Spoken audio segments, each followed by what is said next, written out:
Okay, so this is the third in my Kili equipment video series. The first video was just kind of a general introduction, and the second video was all of my porter packed gear. Porters will carry, with the exception of clothing, so it's basically sleeping gear, etc. What I'm going to do in this video here is just go over the clothing that I pack, basically for the porters to carry. There are a couple things that I'm going to identify in here that normally I will be carrying with me in my day pack, depending on the weather and what the objectives of the day are. One of the things that I use is compression sacks. So compression sacks are great in that you can carry a lot of gear, and especially if you're paying a little bit of extra money for down versus synthetic, as well as other gear that's specifically identified as being very packable, so it compresses very easy. You will notice that a compression sack is fantastic. What it allows you to do is take a smaller bag and carry more gear. So I carry basically two compression sacks in my porter gear, one of which is regular clothing, and the other one which I kind of classify as more my cold weather clothing. So some of this gear I'll actually be wearing on any given day, so I won't necessarily have it all packed with me. First thing in here that I have is 4 pairs, and again, the number of pairs is completely up to you. It depends on your budget, the amount of weight that you have, how comfortable you are, whether you like to wear the same clothes every day or not. But for me, I've got liners. Liners are critical when it comes to blister and chafing management on your feet. So liner socks, definitely a must-have. Next thing I have here is I have my hiking pants. So I take with me 2 pairs of hiking pants. One which are a little bit larger, and those are the ones that I wear at the higher altitudes, because I'm going to be wearing underneath of those fleece, thermal gear, whatever. So I have one that's don't buy your upper level hiking pants that fit snug on the waist. You definitely need to have some extra room. So these are my hiking pants. Again, they're DWR, so they are water repellent to a certain degree.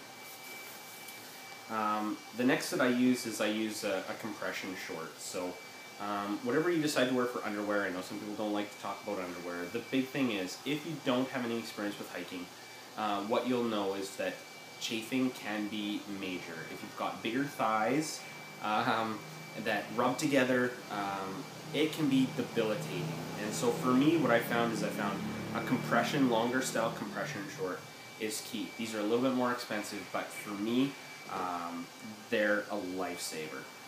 And I carry lots of those. I don't like to reuse underwear. I like to be doing a bunch of laundry when I'm in the middle of a hike. So I've got enough pairs for every day on the mountain. Here's my tops. Basically, I bring with me about 4 different shirts that I'm going to wear during the climb. The big thing with the shirts that you're going to wear is that you want them to be wicking in nature. So again, you're going to sweat. No matter how cold it is on the mountain, you're going to want to be basically warmer rather than colder. So if you're warmer, you're going to be sweating, especially when you're doing strenuous activities. So having multi-layers and having wicking layers is really important. So I've got a couple of shirts here. They're in no particular order. This is my second pair of hiking pants. These pants here have zip-off bottoms, so these double-ish shorts. I tend to not wear shorts, even in hotter climates. So I live in the Philippines. You can probably see that I'm sweating a bit right now because I've turned the air conditioning off, but I'm used to hiking in 30 degrees Celsius plus weather. I like to wear full pants because it keeps my legs from getting sunburned, it keeps the bugs off, it keeps the dirt off, etc. Some people like to hike in shorts. This way, I've got both. I've got an option. And these actually have a slightly narrower waist. I tend to wear these, like I said, on the lower levels where I may want to zip the legs off. Another shirt. See kind of a color theme here with the green. More compression shorts. Regular socks. So I brought 4 shirts with me. Enough underwear for every day. And then I've got a pair of my outer socks. So these are just my regular socks. I don't use anything special for the regular socks. These go over top of my liners. You do want to test though your liners, socks, and then your thicker socks that you're going to want to wear at the summit. Make sure you test all of those layers inside of your hiking boots, especially if you're sure that it can accommodate it. The worst thing you want to do is find out at night when you put on a liner sock or a regular sock or a thicker cold weather sock that they don't fit inside your boot. More shirts. I think this might be pretty much it for this pack. Lots of underwear. I carry lots. Shirts and more shirts. So that's pretty much it. So I've got 4 pairs of liner socks. I've got 6 pairs of socks, 2 pairs of pants. That's all I take with me. Shirts. And that's pretty much it for my regular clothing. Next, again, another compression sack. This one here is, again, my cold weather gear.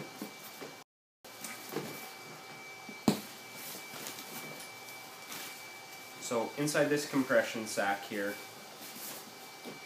first thing I have is I have my mittens. So again, totally depends on your style. Some people can't stand mittens, but they really truly are the warmest. These are probably a mid-level expedition weight. These are extremely warm, down-filled mittens. They do have a little bit of a breather where you can undo the zipper here if they are getting hot. What you do want to do is have, if you have a liner sock or a liner mitt or a mitt that you're going to wear at a lower level, try and buy these that they'll actually fit the liner and this glove. Just allows you to double up if you want on summit. If your hands are really, really hot and it turns out to be not as cold as you anticipated, then you can always pull one of the layers off. But the last thing you want to be doing is sitting at 19,341 feet with cold hands and not be able to fit an extra pair of gloves that you have with you inside of these gloves, or inside of the larger ones. I have 2 pairs of -40 heavyweight socks. So I'll quite often wear these on the last day or two of a summit, and I like to wear one of these pairs at nighttime. So these will keep my toes nice and toasty warm as well. Now, quite often what you'll hear is the layering system. So base layer is the layer that goes closest to your body, and that's usually your long underwear, bottoms and tops. Then you have your mid layer, which is quite often a fleece, and then you have your outer layer, which will be a down jacket, and then on top of that you have a shell. So again, these aren't in any particular order, so I do apologize. I'm not kind of following the layers, but this is my down outer jacket. So this is the jacket that most people will tend to wear in camp at night. Some people will wear them to bed, but this is kind of your jacket that you're going to want to carry with you. On the upper levels, if you're not wearing it, have it in your pack. And then each night you're going to probably throw this on when you get to camp and wear it around the camp. Underwear. I've got several pairs of underwear, which I guess are both right here. Color coded for me, again, totally doesn't matter, but the blue ones are a lightweight and the red ones are a heavier weight. So what I'm going to do likely at the mid-levels is I'm going to start introducing the lightweight ones if required. Quite often what I'll do is I'll wear the heavyweight ones to bed. So these will accumulate some sweat and some dirt from being worn in bed. But I'm usually okay with just these as I do almost everything up to the summit. Then on summit, if I need to, if it's really cold, I'll just grab these and I'll throw them on top of my lightweight ones. So I'll have 2 layers of thermal underwear. Helly Hansen's a great brand. They're kind of, I know in Canada anyways, they're kind of the creme de la creme, but they are quite pricey. Really, it all depends on how you handle cold temperatures. If you're from a warm climate and you have no idea how you're going to handle the cold temperatures, definitely spend some money and invest in a decent pair of thermal boots. So that's your base layer. Balaclava for summit night. I probably won't wear that, again, being from a colder climate, even though I do live in a hot climate now. I am quite comfortable with the cold, so I probably won't wear this other than for summit night. These are a liner glove. So these are nice in that they're not water repellent, so you're not going to be wanting to use these if you're going to be handling a lot of snow or if it's the rain. But these are extremely warm. I may even actually summit just using these. But when I put them on, they do fit inside of my mittens. So liner gloves.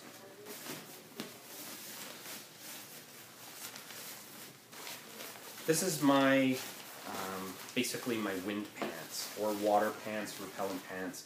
I throw these in my cold weather gear because the main time that I'll wear these is on the summit night. They keep the wind off of you. That's the big thing on summit night. But I will actually probably, depending on the weather, carry this inside of my day sack at the lower levels just until I've tested out this new pair of pants. My old pants weren't very water repellent. These ones promise to be a bit more water repellent. I'll probably carry these just in case, just to make sure so I don't get getting really wet in the lower levels. Mid layer quite often is a fleece layer. So what I have is I have tops and bottoms, fleece, mid layers. These are what I'll basically carry at the mid to upper levels in my day pack in case I start to get cold. Quickly slip these on and then away I go. These are great for being worn at nighttime, nice and comfortable. Who doesn't like to sleep with fleece? It's really comfortable and they're extremely warm. So when you're doing, especially your summit night and then at the upper levels, when you're doing your layering, you're going to start with your thermals and then you're going to move into your mid layer, which is going to be your fleece, and then you're going to have your outer layer, which is going to be your jacket, and then on top of that, you're going to have a shell. And my shell is always with me in my day pack, so I'm going to use that for rain, use it for cold, etc. So you'll see that in the day pack video, which will be next. But this is really all the clothes that I carry on the climb. Now, some people may pack less, some people may pack more. You saw the size of, even inside the compression sacks, it's quite small for a lot of different clothes. But you really have to watch the weight. What's funny is 6 pairs of socks actually does start to weigh almost half of a kilogram. It doesn't take very long for you to start to run out of space. So what you want to do is take and do a spreadsheet, like I said, weigh how much all of your gear is, and then get a ballpark figure, and that will give you some guidance as to whether or not you can bring 6 shirts versus 4, whether you can do styling and every day have a brand new pair of hiking pants, brand new hiking shirts, etc. So really play it by ear, see what you're comfortable with. Look at the time of year that you're doing it in the route. If you're doing Lemosha, for example, you spend a lot more time in the rainforest. At the bottom tends to be wetter. If you're going during the rainy season, etc., you may want to bring some extra pairs because you're going to get dirty, muddy, wet. If you're going during the dry season and you're taking one of the the routes that doesn't spend as much time in the rainforest, you may be able to scale back on some clothes. So it's all personal preference. Look at the route, look at the guidance that your outfitting company gives you, weights, etc., and then find your happy medium. Once you've made the decision and once you've gone there, really, you just got to live with it. One other last point with the down jacket, again, this is really light, really packable, but it's also quite expensive.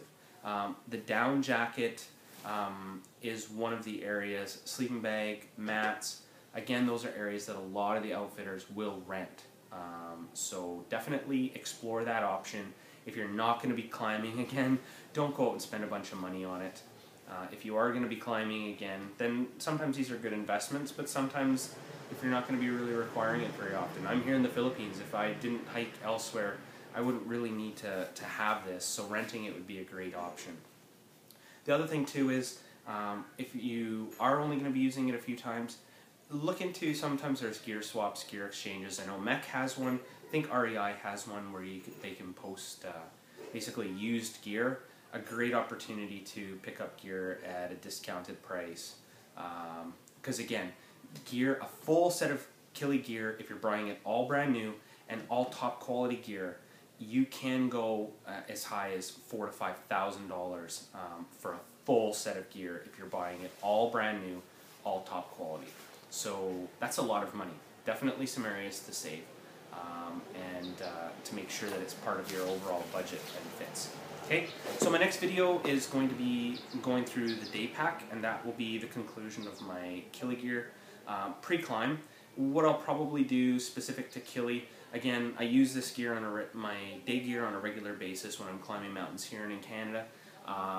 But what I probably will do is do another video of follow-up when I do get back specifically from Kili, and just go through, you know, basically my post-climb thoughts on the gear.